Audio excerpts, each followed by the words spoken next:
जी, अस्सलाम वालेकुम। I think all hear me. अस्सलाम वालेकुम। आज उमर अकमल साहब की जो चेयरमैन डिसिप्लिनरी ट्राइब्यूनल है एंटी करप्शन कोड पीसीबी के तहत, उनके सामने डिटेल्ड हेयरिंग हुई। उस हेयरिंग के अंदर उमर अकमल साहब पे जो दो चार्जेस थे नॉन रिपोर्टिंग के अंदर article 2.4.4 of the anti corruption code, उन पे जिस पे उन्होंने जवाब दिया हुआ था, जवाब देके वो तकरीबन उन्होंने अपने जुर्म का जो नॉन रिपोर्टिंग है उसका इकरार तकरीबन किया हुआ था। आज उन्होंने उस पर जस्टिफिकेशन पेश करने की कोशिश की एक डिटेल्ड हेयरिंग में जज साहब के सामने कि उन्होंने क्यों रिपोर्ट नहीं किया था। वो जस्टिफिकेशन जो है और उसके जवाब में फिर हमने पीसीबी की तरफ से जितना एविडेंस मटेरियल उन दो चार्जेस के हवाले से था वो जज साहब के सामने पेश किया। उन सारी चीजों को देखते हुए जज साहब ने उमर अकमल साहब को, क्योंकि वो अपने खुद ही अपने लिए पेश हो रहे थे, तो उर्दू के अंदर स्पेशली प्रोसीडिंग्स को किया गया ताकि उमर अकमल साहब को समझ आ सके कम्प्लीटली। और उसके बाद उन्होंने जो शॉर्ट ऑर्डर आज अनाउंस किया है उसमें 3 साल का बैन उमर अकमल साहब पे जज साहब ने अनाउंस किया है। और उसके डिटेल जो ग्राउंड्स हैं वो बाद में ऑब्वियसली रिलीज होंगे। जैसे ही रिलीज होंगे PCB can make it public और ये पीसीबी की डिस्क्रेशन होगी। उमर अकमल साहब के पास इसके अगेंस्ट अपील का राइट मौजूद है under the PCB anti corruption code. 14 days के अंदर वो पीसीबी के जो कॉन्स्टिट्यूशन का क्लॉज 37 है उसके तहत वो इंडिपेंडेंट एजुकेटर के सामने जो एक साबिक जज साहब होते हैं कोई और इनके अलावा, उनके पास वो अपील का राइट उनके पास मौजूद है।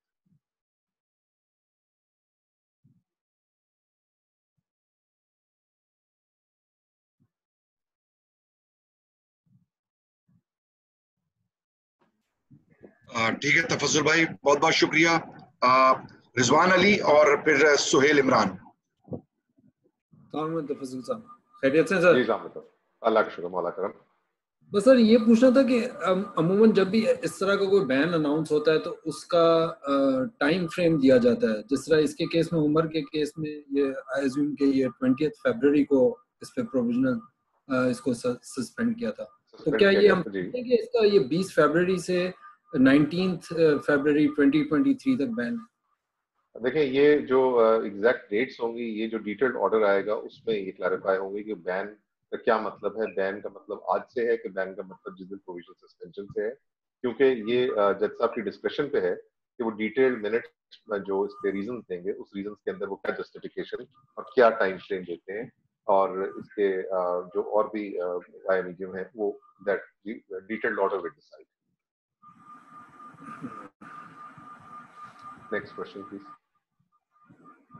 जी तफस्सुर साहब, मैं आपसे पूछना चाहूंगा कि इससे पहले जो केसेस इस हवाले से सामने आते रहे, मैं मिसाल देना चाहूंगा मोहम्मद इरफान की, नवाज की, और इस तरह उमर अमीन का भी फैसला कर लिया गया था। अगर वो तस्लीम कर चुका था और वह ट्रिब्यूनल के सामने नहीं जाना चाह रहा था, तो ये जरूरी था डिसिप्लिनरी पैनल के सामने इस केस का फैसला सुनाया जाना?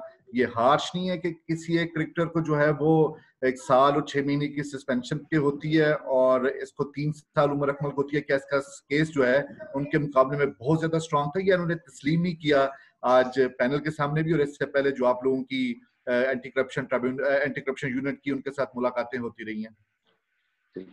देखिए, मेरा ख्याल है पहले जिन क्रिकेटर्स का आपने नाम लिया, मोहम्मद इरफान वगैरह, उनकी एग्रीड सैंक्शंस थी। उन्होंने पीसीबी के सामने अपने जो भी उनपे एलिगेशंस थी उसको एक्सेप्ट किया और they left themselves at the discretion of the court. Umar Akmal साहब का ऐसा नहीं था। उमर अकमल साहब ने जस्टिफिकेशन देने की कोशिश की थी। उन्होंने अपने उसको इकरार भी किया बट साथ ही जस्टिफाई करने की कोशिश की। और आज भी जज साहब ने उनको बारहा ये मौका दिया कि क्या वो अपने अपने जो इस इन्फाक्शन है इसको एग्री करते हैं या नहीं करते। तो वो उन्होंने आज भी अपने आप को जस्टिफाई करने की कोशिश की। सो लिहाजा इनका केस और बाकियों के केस इस लिहाज से मुख्तलिफ है कि उन्होंने एग्री किया कि यस, हमसे गलती हुई and we leave ourselves at the mercy of the court, और जो कोर्ट हमारे बारे में फैसला करेगा वो हमें काबिल कबूल है। वो एग्रीड सैंक्शंस होती है, अगर आपको याद हो, वो एग्रीड सैंक्शंस पीसीबी और प्लेयर की तरफ से जॉइंटली रिलीज की गई। इनका ये था कि इन्होंने जवाब भी दिया और उसके बाद एग्री भी करते थे और पर जस्टिफाई करते थे। तो कानून में या तो आप अपने आप को you leave at the mercy of the law, या आप आके अपना केस प्लीड करते हैं। इसीलिए अगर आप देखिए आज ये प्रोसीडिंग तकरीबन 1 घंटा जारी रही, क्योंकि उमर अकमल साहब अपने आप को बारहा अपने कंडक्ट को जस्टिफाई करने की कोशिश करते रहे। जो भी रीजन उसमें थे, चूंकि कॉन्फिडेंशियल रीजन थे, वो मैं डिस्क्लोज नहीं करना चाहता, बट उन्होंने मल्टीपल रीजन दिए of non reporting. Thank you.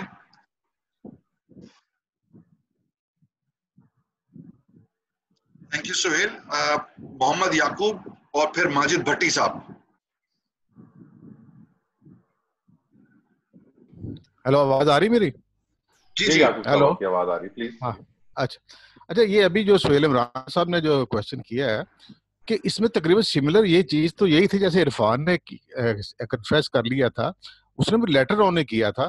पहले तो वो अपीयर होता रहा एंटी करप्शन जो यूनिट था आपका, और फिर उसके बाद उसने वहां पर कोई उनका कंप्रोमाइज तो उसने किया, तो ये भी तकरीबन ऐसे। लेकिन मुझे अपना शक पड़ा है कि ऐसा लगता है जैसे इसने इसके खिलाफ जो ये उसकी खुद अपने भी कोई इंटेंशन होगी जिसकी वजह इतनी इसको सख्त सख्त सजा मिली है एज कंपेयर टू इरफान। अच्छा याकूब साहब, एक तो और डिफरेंस ये था दूसरी कि और मेरा दूसरा क्वेश्चन है जी जी कि हमेशा ऐसा हुआ कि खिलाड़ियों का तो नाम आ जाता है, तो ये जो इनको ऑफर करता है उनका नाम क्यों नहीं आता? उसको क्यों पीसीबी डरता है कि उनका नाम, ताकि उनका भी नेटवर्क पकड़ा जाए ना, वो पब्लिक में तो आना चाहिए ना, वो किसने किया उनको? अच्छा जी, नंबर वन ये तो दो। ये है कि हाँ ठीक, मैं आपके दोनों वन बाय वन।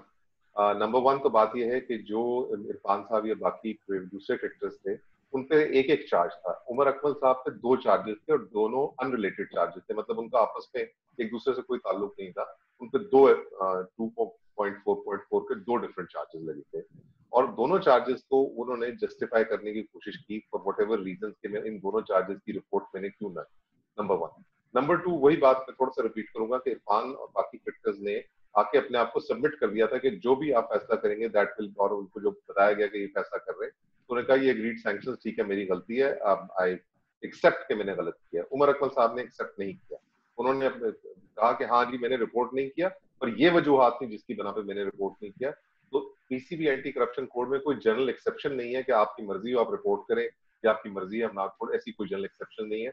तो वो मिटिगेशन जो है, जिस मिटिगेशन की वजह से इरफान साहब को कम सजा दी गई, वो जो मौजूद है कोर्ट के अंदर, उस मिटिगेशन के किसी क्लॉज में उमर अकमल साहब का केस नहीं फॉल करता। Number one.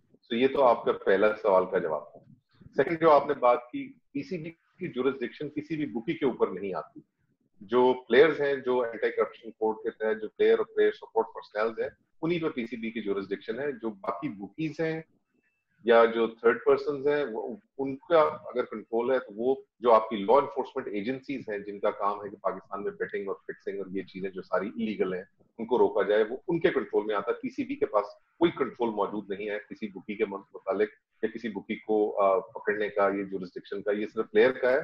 प्लेयर ही प्रोसीडिंग में आ सकता है, ना पीसीबी के पास कोई राइट मौजूद है कि एक थर्ड पर्सन को किसी प्रोसीडिंग में बुलाया जाए। नहीं, मैं ये नहीं कह रहा कि उनको सजा दी जाए जिसने भी इसको अप्रोच किया। मैं कह रहा हूँ कम से कम नाम तो डिस्क्लोज हो सकता है ना उस बंदे का, भाई इसने किया था, पब्लिक की इंफॉर्मेशन के लिए हो ना, ताकि उसको पर नजर भी रखी जा सके ना, मीडिया नजर रखेगा, फिर दूसरी चीजें लोग नजर रखेंगे। मैं सजा की बात नहीं कर रहा। आई नाम तो थिंक जो एंटी करप्शन, जो एंटी आईसीसी की जो ये आईसीसी और पीसीबी के एंटी करप्शन कोड के जो ऑफिसर्स हैं, ये उनकी जुरिसडिक्शन का सवाल है। लीगली तो मैं इस चीज में, this is a policy decision, मैं उस पर कमेंट नहीं कर सकता। ठीक है। और दूसरी बात आप ये बता देते ना, आपने अभी कहा है कि 3 दिन के अंदर ये अपना इसको चैलेंज कर सकता है इस नहीं, डिसीजन मैंने को, कहा तो है क्या? जब उनको डिसीजन मिलेगा उसके अच्छा, 14 डिटेल डेज के अंदर, 14, अच्छा, जिस दिन ठीक है, उनको डिटेल, जिस दिन उनको डिटेल ग्राउंड्स मिलेंगे आर्टिकल ठीक है, 7 के मुताबिक, ठीक, उसके 14 दिन के अंदर ठीक, 14। ठीक है। याकूब भाई, आपके और भी दूसरे साथी हैं, प्लीज हम उनकी तरफ थैंक यू, जाते हैं। थैंक माजिद यू, भट्टी साहब thank you, thank you. Mute पर है। माजिद आप म्यूट पर हैं।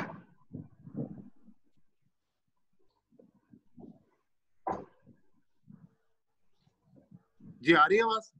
जी माई साहब, आज अस्सलाम वालेकुम। अच्छा, वालेकुम सलाम। तो फजल भाई, मैं थोड़ा सा उमर अकमल से हट के पिछले 3-4 दिन से सलीम मलिक का बड़ा केस का चर्चा है, जो कल जो उसकी वीडियो आई है जिसमें वो कह रहा है कि मैं माफी भी मांगता हूं और अपने आप को आईसीसी और पीसीबी के रहमो करम पर छोड़ रहा हूं। तो जो इसका पिछला जो केस था, जिस तरह पहले आपने कहा कि उन्होंने 7 साल पहले जो उनसे सवालात पूछे गए थे जवाबात नहीं दिए, तो अब ये जो कल वाली जो वीडियो थी, तो अब इस वीडियो के बाद सलीम मलिक केस में कोई, हम समझते हैं कि कोई नया टर्न आ रहा है, या अभी वो केस वहीं स्टैंड स्टिल है? अच्छा भट्टी साहब, मेरा ख्याल था कि बात उमर अकमल तक रहेगी, बट चूंकि आपने सवाल, शुक्रिया।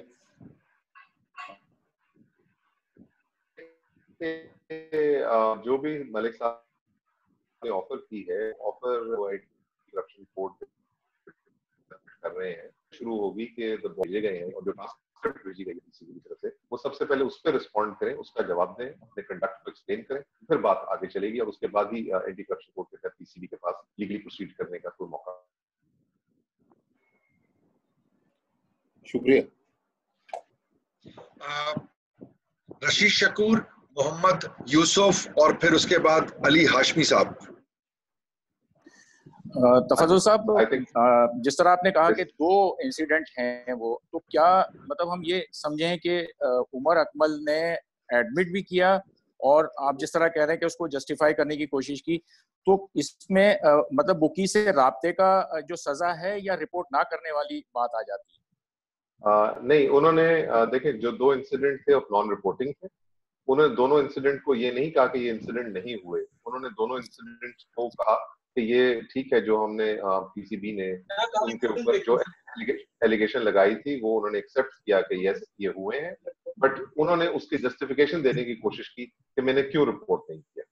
So, कानून में ये है कि या तो आप मिटिगेशन में आइए, उसमें वो नहीं आते थे, या आप एक्सेप्ट करें या डिनाई करें। तो इसीलिए हेयरिंग भी इसीलिए की गई कि उनका जवाब जो था, जो उन्होंने रिप्लाई फाइल किया तो बड़ा मुहिम किस्म का था, उसमें ना वो क्लियरली अपनी पोजीशन को एक्सेप्ट करते थे ना क्लियरली डिनाई करते थे, लिहाजा इसीलिए आज ये डिटेल हेयरिंग की गई और उसके बाद जनता ने फैसला।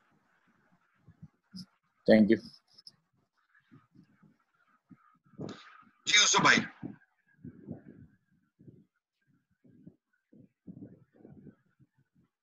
यूसुफ अंजुम, कोई सवाल?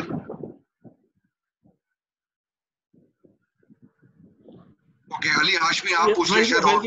हाँ जी आगे आवाज आई। तफज्जुल भाई ये बताइएगा कि पाकिस्तान क्रिकेट बोर्ड लोगों को सजाएं भी दे रहा है, बहुत से इक़दाम किए जा रहे हैं दिलचस्प पार्टियों के खात्मे की जो उसको मदद मिल सके, लेकिन क्या वजह कि इसके बावजूद क्रिकेट की जानिब से ये जो इस तरह के वाक़यात का होना अतवार का सिलसिला बनता जा रहा है, मज़ीद ऐसे क्या करने की तजवीज़ आप देंगे जिससे इसे बराबर जा सके? आप देखिए यूसुफ, ये तो आप बेहतर हो कि ये सवाल आप उन क्रिकेटर्स की जानिब करेंगे जो ये ऐसे अनफॉर्चुनेट कंडक्ट में इन्वॉल्व अपने आप को करते हैं। आप देखिए कि पीसीबी के कोड पे अब सजाएं भी जो प्लेयर्स को हो रही हैं वो उनकी जो ड्यूरेशन है वो बढ़ती जा रही है। तो ये तो क्लियर मैसेज है उन प्लेयर्स के लिए कि अगर आप इस कंडक्ट कोड को फॉलो नहीं करेंगे तो आपके साथ बहुत सख्ती से निपटा जाएगा, क्योंकि पीसीबी जीरो टॉलरेंस पॉलिसी पे कारबंद है। सो ये तो अगर जो अनफॉर्चुनेटली इस कंडक्ट में अपने आप को इन्वॉल्व कर रहे हैं उनके लिए एक लेसन है कि आपका करियर एंडिंग मोमेंट आ सकता है अगर आप इस कोड को फॉलो नहीं करेंगे और इस कोड को वायलेट करेंगे। पीसीबी आई थिंक अपनी तरफ से पूरी कोशिश कर रहा है। पीसीबी जो है वो रेगुलर लेक्चर दे रहा है और आप जितने लेक्चर दिए जाते हैं, आज भी मैंने आर्ग्यू करते हुए जज साहब के सामने यही कहा कि अब कोई इंटरनेशनल प्लेयर ये नहीं कह सकता कि अगर हमें अप्रोच किया जाता है तो हमें नहीं पता कि क्या करना है। अब हर प्लेयर को डिटेल के साथ, हर इंसिडेंट के साथ उनको बताया जाता है, एग्जाम्पल के साथ। PCB anti corruption unit detailed lectures देता है किसी को, हर टीम के साथ इंटीग्रिटी ऑफिसर मौजूद होता है कि आपको कोई बात अगर मजाक में भी की जाए तो आप फिर रिपोर्ट करना लाजमी। सो ये तो प्लेयर्स को ख्याल करना है अपने कंडक्ट और अपने करियर का ख्याल करते हुए कि वो इस किस्म की किसी चीज में इंडल्ज ना हो। Thank you.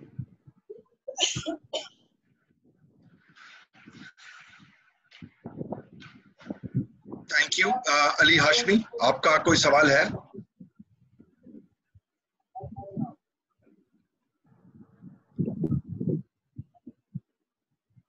अली हाशमी, आप म्यूट पर हैं, आपकी आवाज नहीं आ रही।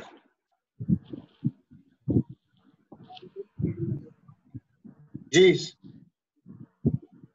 सवाल करें अगर सवाल है। जी जी जी जी जी, अब आ रही है आपकी आवाज, प्लीज बताइए। अच्छा, मैं ये पूछना चाहूंगा कि पहले भी बहुत सारी बातें हुई हैं कि ये कहा जा रहा है कि इसको एक पाकिस्तान के कॉन्स्टिट्यूशन में इसको शामिल किया जाए कि ये सारा कुछ हो रहा है और इसको कुछ सख्त तरीन सजा जो है वो हो, तो क्या पीसीबी कोई इस तरह से कोई चीज तजवीज करेगा कि ये होना चाहिए इन राइटिंग? देखें, I think very recently chairman PCB ने भी ये प्रपोजल टू द पेट्रन दी थी कि इस तरह के कानून को पाकिस्तान में आना चाहिए। और अगर आप देखिए कि पाकिस्तान के कानून में ऑलरेडी बेटिंग जो है वो इलीगल है। स्टार्टिंग फ्रॉम 1961 पहला कानून पाकिस्तान में आया था और 78 में दूसरा कानून भी आया था। तो ये चीज तो किसी किस्म की भी जो है बेटिंग की चीज वो हमारे कानून के मुताबिक इलीगल है। तो बेटिंग इन स्पोर्ट्स में भी इसका एक अलहदा लॉ शायद ये टाइम आ रहा है या आगे आए, इस तरह के लॉ को देखा जा सकता है कि आपके ऑलरेडी कानून में ये चीज परमिटेड नहीं है कि आप किसी किस्म की कोई बेट ऐसी करेंगे जिसमें पैसा इन्वॉल्व हो। ये this is an illegal act. जो भी इसमें इंडल्ज करता है वो कानून के, पाकिस्तान के कानून की खिलाफ वर्जी करता है और ये बिल्कुल परमिट नहीं किया जा सकता है इन कंट्री लाइक पाकिस्तान इस तरह की एक्टिविटी को। जहां तक स्पोर्ट्स के लॉ हैं, अब कुछ मुल्क है, रिसेंटली श्रीलंका ने एक लॉ पास किया है, सो उसको भी एग्जामिन किया जा रहा है और उसकी लाइट में देखते हुए पाकिस्तानी कानून में क्या अमेंडमेंट प्रपोज की जा सकती है। ये एक डिटेल्ड एक्सरसाइज है जिसमें मेरा ख्याल तमाम स्पोर्ट्स एसोसिएशन को मिलकर काम करना चाहिए और मिलकर ऐसा लॉ जरूर प्रपोज किया जा सकता है कि जो इस तरह की चीजों को कर्टेल करे और कर्व करे। और आई थिंक जो चेयरमैन एहसान मानी है ऑलरेडी इन लाइंस पे इज वर्किंग ऑन इट और सोचा जा रहा है। थैंक यू तफज्जुल भाई। नेक्स्ट सेट उमर फारूक, आसिफ और एबी अबू बकर। जी थैंक यू। तफज्जुल मेरा क्वेश्चन ये है कि ज़ाहिर है बीसीबी ने केस बनाया उमर अकमल पे, चार्जेस दिए गए जिसको एक्सेप्ट किया उमर अकमल ने टू सम एक्सटेंट, जो आप कह रहे हैं कि वो आर्ग्यू भी करते रहे। नंबर ऑफ ईयर्स 3 साल का बैन हुआ है, कि आप एग्जैक्टली यही कॉन्टेक्स्ट कर रहे थे कि उसको 3 साल का बैन हो कि इससे ज्यादा सोच रहे थे आप? नहीं देखें, ये जो नॉन रिपोर्टिंग है, नॉन रिपोर्टिंग का 3 साल, यू आल्सो नो कि ये बड़ा जिसे कहते हैं इसको स्टिफ समझा जाए। जैसे आप लोग कह रहे हैं ये स्टिफ किस्म का बैन है, कोई ऐसा रिलैक्स किस्म का बैन नहीं है और ड्यूरेशन इसकी काफी स्टिफ समझी जा रही है। सो पीसीबी के जहन में भी यही था कि देखें अब इट इज हाई टाइम कि सजाएं जो है उनकी ड्यूरेशन बढ़नी चाहिए, क्योंकि इट इज वेरी क्लियर कि प्लेयर्स शायद उतना सबक नहीं सीख रहे जितना उनको सीखना चाहिए। So I think as far as legal side is concerned, I am very satisfied. The duration of this ban corresponds the incidents and corresponds the wrongdoings by the player, whereby the code has been violated. और वो 2 charges थे, तो 2 charges की निस्बत से देखा जाए तो बहुत ही reasonable और justified फैसला है। Thank you. अच्छा सर, ये आसिफ खान है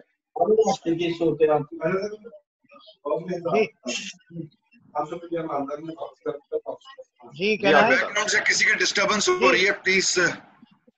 जी मैं एक तो आप देखिए, ये जो नौयत है 2.4.4 की, क्या इनको बजरिया फोन ऑफर्स हुई थी या ये फेस टू फेस इनकी मीटिंग हुई थी उमर अकमल की? इस हवाले से आप क्या कहेंगे? दूसरा, ये 2 मरतबा इन्होंने वायलेट किया 2.4.4, अलग अलग बुकीज हैं या सेम पर्सनैलिटी के साथ इनकी दोनों मरतबा बातचीत हुई है? नहीं, जब पीसीबी ने देखें प्रेस रिलीज में क्या है, दोनों नॉन रिलेटेड इंसिडेंट, तो दोनों में डिफरेंट लोग मौजूद हैं और बाकी अभी जब डिटेल जज साहब के रीजनिंग आएंगे, जो वो रिलीज करने का कहेंगे तो वो रिलीज कर दिया जाएगा, क्योंकि थोड़ी सी चीजें कॉन्फिडेंशियल हैं और जब उनका डिटेल रीजनिंग आ जाएगी तो हो जाएगा। बट ये मैं आपको सिर्फ कंफर्म कर सकता हूँ, दोनों अनरिलेटेड इंसिडेंट है। जब अनरिलेटेड कहा जाता है तो उसमें लोग भी डिफरेंट हैं और इंसिडेंट्स भी डिफरेंट हैं, डेट्स भी different. Thank you. AB sir, हो गया मेरा क्वेश्चन, रिपीट नहीं करना चाहता मैं। Okay, thank you. Qadir Khawaja, Aqeel और फिर शहजाद।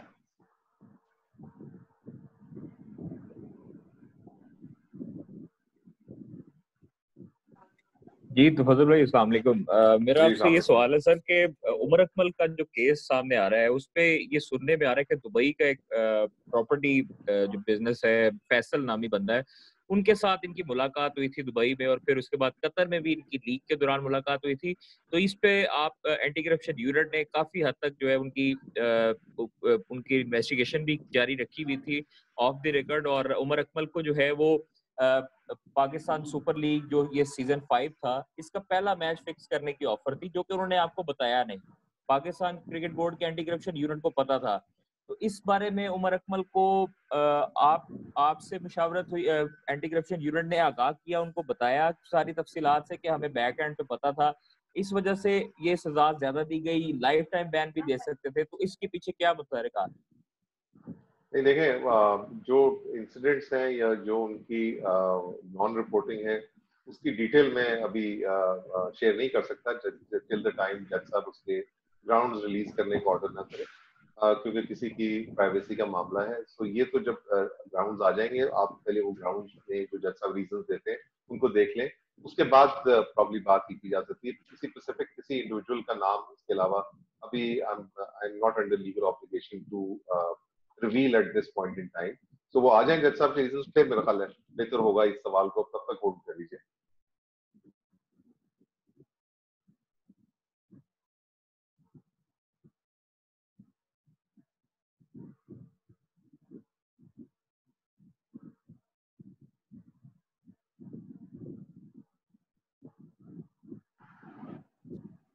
जी सर।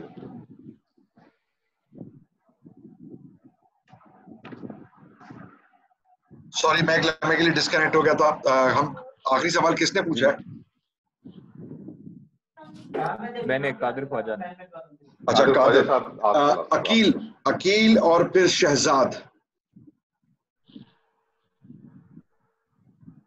अकील भाई म्यूट से हटें।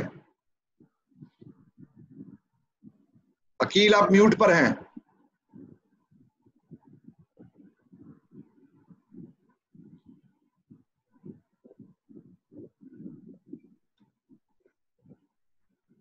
ओके शहजाद, आप सवाल पूछना चाहें तो पूछ सकते हैं। समी भाई थैंक यू वेरी मच, समी भाई थैंक यू वेरी मच, लेकिन मैं सवाल रिपीट नहीं करना चाहता। ओके शहजाद नहीं है, आगे बढ़ते हैं। बिलाल, इजाज और शहबाज।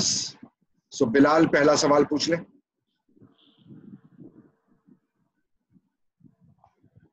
सर मैं भी अपना सवाल रिपीट नहीं करना चाहता, मेरा सवाल हो गया हुआ।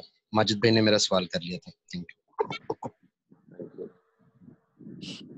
अस्सलाम वालेकुम तफज्जुल भाई। जी अस्सलाम वालेकुम। वालेकुम।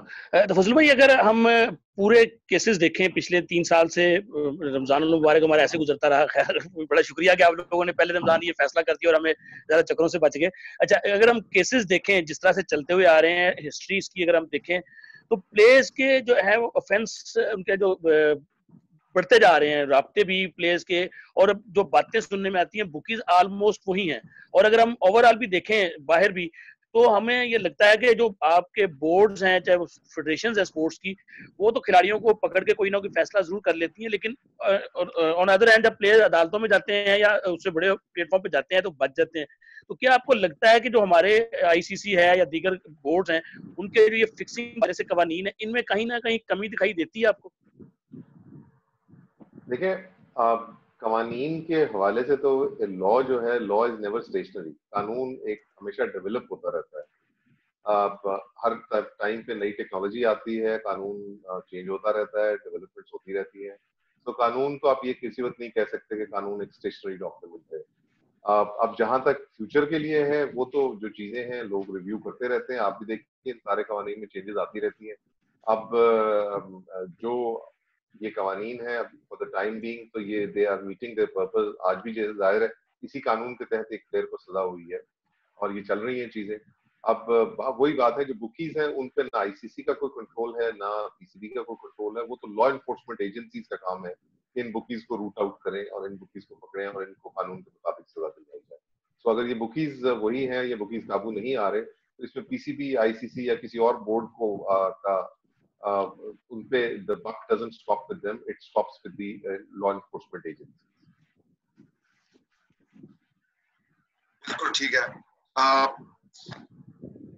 मैं फिर कनेक्ट और डिस्कनेक्ट होता रहा हूं, तो आई एम सॉरी अगर मैं किसी का ट्रैक रह गया हूं। कोई ऐसा दोस्त जिसको भी अपॉर्चुनिटी ना मिली हो सवाल करने की, please. Ijaz please fire off. Tafazzul भाई, मैं आपसे 2 सवाल थे, ऑलरेडी हो चुके थे, लेकिन क्योंकि आपने जवाब ऐसा दिया जो कि क्लियर नहीं हो पा रहा। पहला मैं आपसे ये जानना चाह रहा था कि आपने अपनी जो इब्तदाई 15 मिनट थे उसमें आपने बार बार कहा कि उमर अकमल जस्टिफाई करते रहे अपने एक्ट को। तो क्या किसी इंसान का ये बुनियादी फंडामेंटल राइट नहीं है कि अगर उसके साथ कुछ वाकया हो जाए तो उसके लिए सजा जजा तो होती है, तो वो अगर उसको जस्टिफाई कर रहा है, तो अगर नवाज को उसी क्राइम के ऊपर 3 माह की सजा मिलती है या इरफान को 6 माह की मिलती है, तो उमर को जस्टिफिकेशन के ऊपर 3 साल कर दिए गए हैं। एक तो ये क्या जस्टिफिकेशन जुर्म है किसी इंसान का, ये फंडामेंटल राइट नहीं है? दूसरा, हम यूसुफ बुकी का अक्सर सुनते आए हैं, बहुत सारे केसेस में उसका नाम होता है, इवन एनसीए भी उसका नाम डिस्क्लोज करती है। तो क्या पाकिस्तान क्रिकेट बोर्ड ऐसे जराइम पेशा अनासिर को जो पाकिस्तान क्रिकेट को खराब करते हैं, जो कि हमारी तबाही का बायस बन रहे हैं, हमारे प्लेयर्स को बदनाम करते हैं, तो उमर अकमल को 3 साल की सजा दे दी गई है। यकूब साहब का बड़ा जनवन सवाल था, क्या उस बंदे का नाम नहीं आ सकता कि ये कौन कल्प्रेट थे जो कि उमर से कांटेक्ट करने थे? उनका नाम अभी तक आप लोगों ने डिस्क्लोज नहीं किया। नंबर 1, जो जस्टिफिकेशन अपने जजा और सजाए है वो according to the you don't kill a fly with a sledge hammer, वो बात आपकी ठीक है, पर जस्टिफिकेशन आप जो एंटी करप्शन कोड है उसी के तहत दे सकते हैं।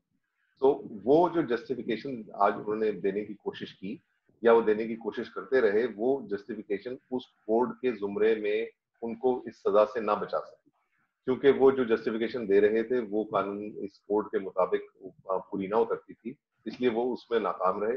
और वो जस्टिफिकेशन उनकी, आप यही देखिए कि एक मुकदमा होता है, उसमें एक मुलजिम वही जस्टिफिकेशन देने की कोशिश करता है, बरी हो जाता है, दूसरा में उसको सजा हो जाती है। तो जस्टिफिकेशन देना, ये आज की जो हेयरिंग थी, ये पाकिस्तान के आइन के मुताबिक आर्टिकल 10A के मुताबिक इसलिए दी गई थी ये हेयरिंग, कि इस हेयरिंग के अंदर उनको अपना पूरा मौका दिया जाए कि वो अपनी, अगर कोई जस्टिफाई करना चाह रहे थे, जैसा उन्होंने अपने जवाब में लिखा, उसके मुताबिक वो आए और जस्टिफाई करें अगर कर सकते हैं।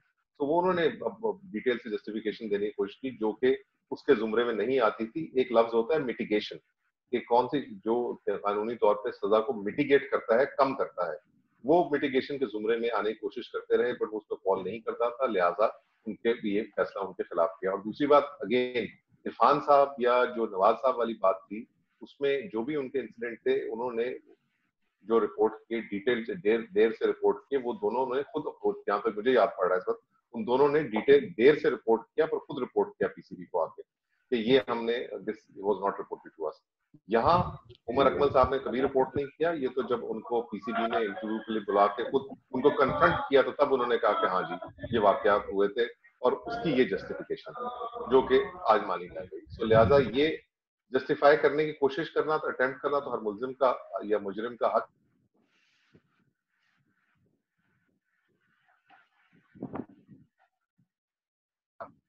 है, और बट उसको उनको ट्राई कर रहा हूँ। सो ये बात। और दूसरी बात, बुकी वाली बात, तो मैंने फिर कहा कि ये जो डिटेल रीजनिंग आएगी जज साहब की, वो पीसीबी जब उन पे सर्व किया जाएगा प्लेयर पे, तो उसमें जो नाम आता है वो आपके सामने आ जाएगा। PCB I don't think has any love loss और any jurisdiction over any bookie. So ये बात कहना कि बुक पीसीबी नाम पब्लिक नहीं करता, आई थिंक ऐसी बात कोई नहीं है, और जो भी डिटेल रीजनिंग आएगी वो सबके सामने आ जाएगी।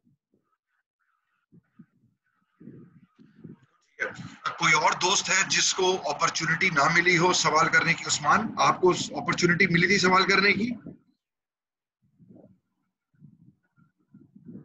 ओके, उस्मान आपका कोई सवाल है? नहीं सर, वो सवाल हो गए हैं, बस इसको कंक्लूड करें।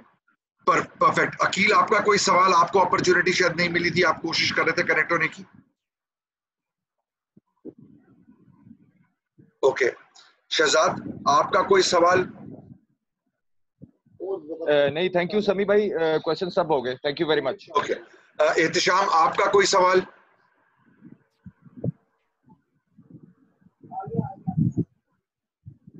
म्यूट पर हैं आप एहतिशाम। ओके, बहुत बहुत शुक्रिया आप सब लोगों का, thank you very much for your attendance. Tafazzul भाई, appreciate your time and explanation, बहुत बहुत शुक्रिया। Have a great day, thank you very much, अस्सलाम वालेकुम। खुदा हाफिज।